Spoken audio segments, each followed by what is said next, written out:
In this video, I'll be showing you how to connect iPad to laptop or PC. If you find this video helpful, drop a like and subscribe. Now, the method to do this is exactly the same as what you would do for an iPhone, for example. So the first thing we want to do is go over to the Microsoft Store and then go to the very top and then type in Apple devices. And you're going to see this application come up right here. This is going to be the latest version to connect your Apple devices to your PC or laptop, and it's completely free and obviously from Apple. So just go ahead and open this up once you've downloaded it. It's going to say connect an Apple device to get started.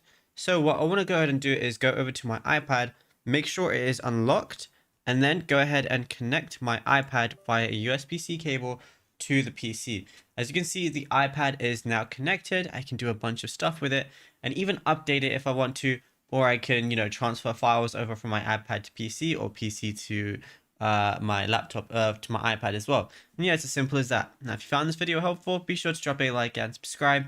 And also be sure to check out all our other tutorials that we've been posting on the channel as well.